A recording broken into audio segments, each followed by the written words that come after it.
Tourism is one of the successful industry nowadays, and history is one of the reasons why the tourism brings boost in terms of economic factors, historical places, materials and equipment, especially in our Philippine tourism, that our country is rich in history and important event in the past. But beyond our history, there is a person who made the history and made himself important as part in our Philippine history as well. He wrote different poems, short stories, and especially novels.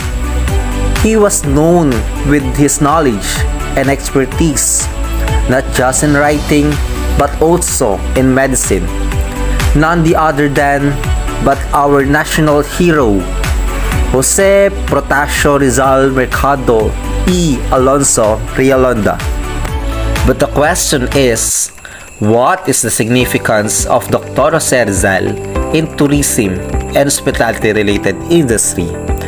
Based on the official statement of the National Commission for Culture and Arts, or NCAA, Dr. Jose Rizal might give the Philippines a strong push for cultural tourism.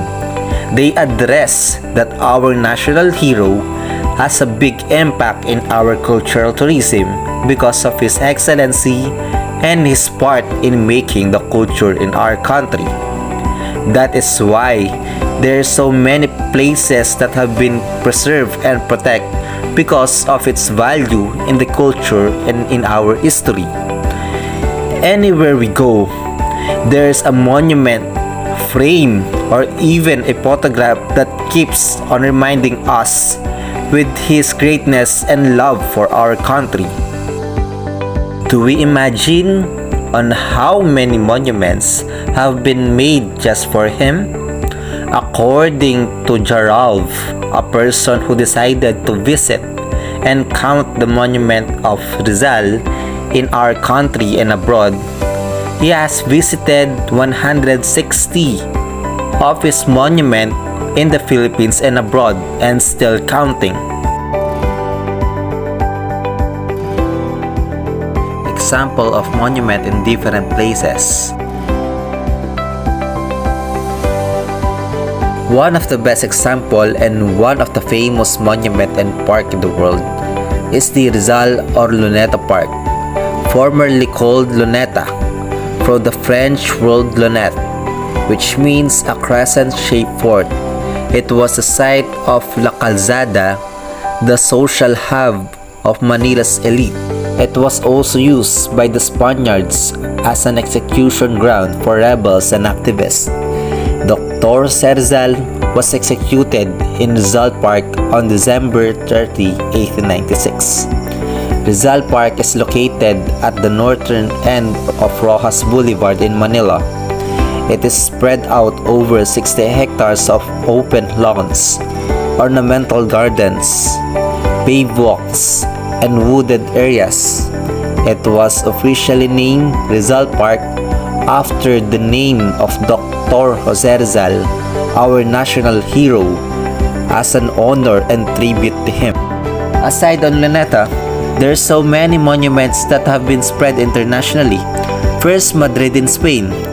His monument in Madrid, a replica of the Luneta Monument in Manila, stands proudly at the junction of Avenida de las Filipinas and Calle Santander. It also have in Hong Kong and Japan. Our national hero gave a permanent mark in each place. The significance that he left is greatness that reflect in each monument in the country and in the world. Until now, he helped each of the Filipino to have an unity and opportunity, especially for the hospitality industry. For example, in visiting Manila, Rizal Park is one of the destination for the tourists. It gives jobs and business for the people living here, a photographer for the traveler, near accommodations, resorts and restaurants, and many business related on hospitality industry that operates around the park. That's how Dr. Rizal helps the industry by standing in each place to address the history, Filipino culture that helped the hospitality and tourism industry.